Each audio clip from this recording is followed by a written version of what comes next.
QuickBooks Enterprise 2021. Class Tracking, Responsibility Accounting, Set Up Manual Payroll, and Add Employees. Let's get into it with Intuit's QuickBooks Enterprise 2021. Class Tracking, Responsibility Accounting Practice File. We currently have the Open Windows open. You can open the Open Windows by going to the View dropdown, selecting the Open Windows list.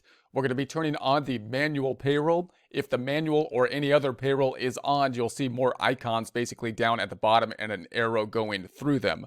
Before we do so, let's take a quick look at Excel here. This is what we're going to be doing with regards to our practice problem. We're going to be entering the payroll, and we're going to have to be allocating then the payroll out to the departments that we want to be allocating out to. So we set up classes that are coinciding with these headers, and we want to be able to set up the payroll so that when we process payroll, it will then go into the proper class as we go. So that's what we're thinking with the payroll. When we put the payroll together, note we're not going to get into a detail in terms of how to do the withholdings on the payroll and that kind of detail. We're focusing in on how can we assign the classes to the payroll, so you can take a particular employee and assign the payroll that's being provided to them to that particular class. So I'm going to be closing this back out.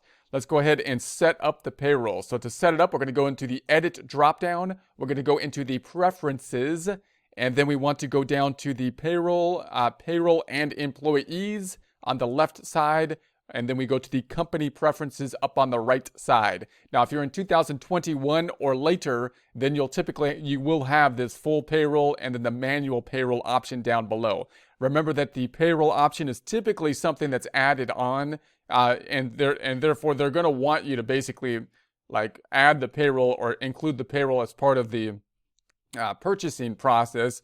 And so just realize that if you're processing payroll, you will typically want to do that, or you want some kind of payroll, either within QuickBooks or typically outside of QuickBooks with like a third party, like an ADP or a Paychex to assist and help with the payroll, because it can be a complex thing to be dealing with. The manual payroll, however, although I wouldn't recommend doing it in practice if you have a significant amount of employees, is great to practice with because you get to see the same data input screens. The problem with the manual payroll, of course, is you don't get the help, the assistance to calculate things like the taxes and the withholdings that are going to be pulled from the rates in the worksheets. So for things like Social Security, Medicare, and especially federal income tax, you don't have the help with that and the help with the generation of the quarterly forms, the 941s, and so on.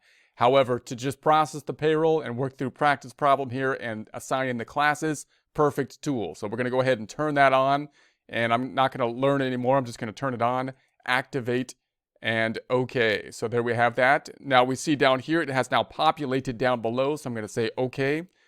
And so now down below, we've got this little arrow. And then when we process the payroll, we're going to be processing it right here with the Pay Employees.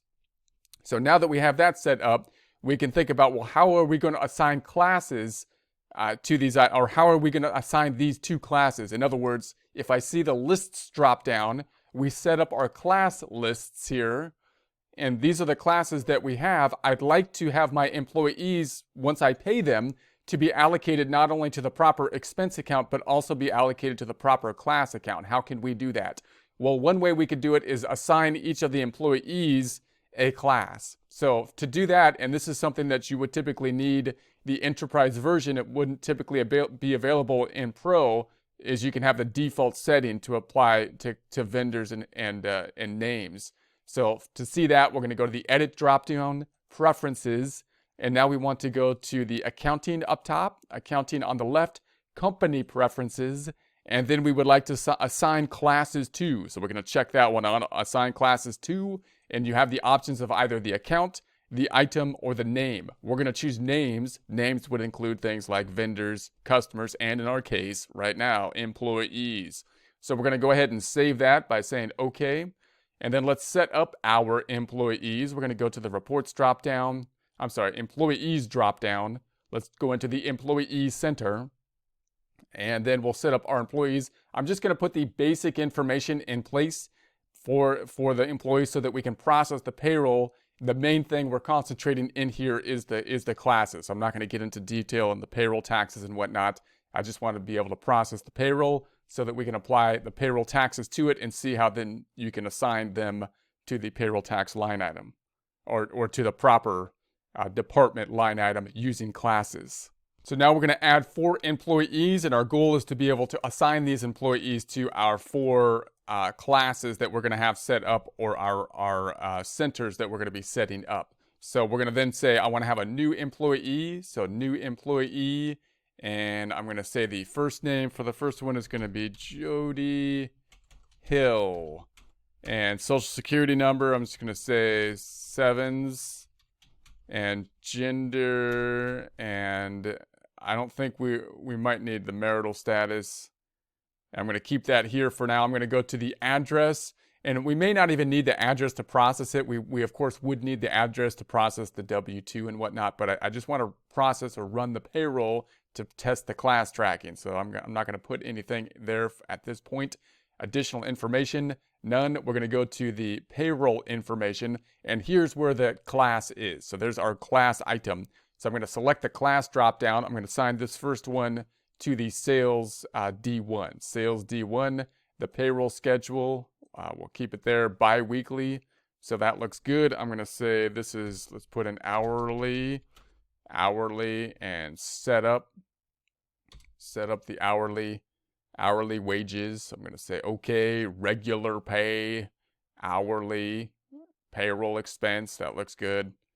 And then we'll take a quick look at the payroll taxes up here. If I go to the tax item up to the top, we got the federal tax. I'm going to just keep it as is. Social Security, 0 allowances, Medicare, Social Security, federal unemployment. That's good. State, I'll keep that as is. I'm going to say, okay, continue, and then okay. So we'll keep that there. And then I'm going to say another one, employee. Next one, we're going to say the name will be Henry Kane. Social Security 888-8888-8888, and this is going to be male. And we'll say the status, we'll go single here. Let's go down to the payroll info, and the key item we're looking at here is the class. Now we're going to set up the class to sales 2. So this one's going to be sales 2. We're going to keep it at hourly. We'll do the 20 across, so 20. And then taxes, we can just do the same thing here on the taxes. We're going to keep it as is. Going to say okay, continue, and okay. So hopefully that'll be enough for us to process the payroll, just to see that class tracking being broken out. So I'm going to say leave as is. Leave it as it is, please. New one. And then this one we're going to say is Lena. Let's say Lena Graves. Lena Graves. And I don't even think we need this stuff. I'm going to go down to the payroll information, hourly, and 20. So there we have that one. And let's set up the taxes real quick. Taxes, looks good. I'm going to say okay, continue, okay, leave it as it is, please. And then one more. We'll do one more, and then we have to stop. We don't have to, but that's the last one. We're going to stop right there, even though this is good time. So it's going to be Louis Penn. That's the one. And I'll say 333, and a 4 for some reason. And then payroll down here. And then this one's going to go to our last one, which was the service 4, D4. And then we'll set up the payroll taxes real quick, and it looks good. That looks good. Continue on. Continue on. Leave it as is. And okay. Now that we have the classes assigned, next time we're going to go back to the home page. We're going to process the payroll here, process the payroll with minimal information so that we can see if we can get then a profit and loss by class, which would be in the reports dropdown, company and financial, profit and loss by class, which would break out the payroll by class, looking something similar to our Excel worksheet here, breaking out the payroll by our class, which in this case would then be the department, would be then the centers.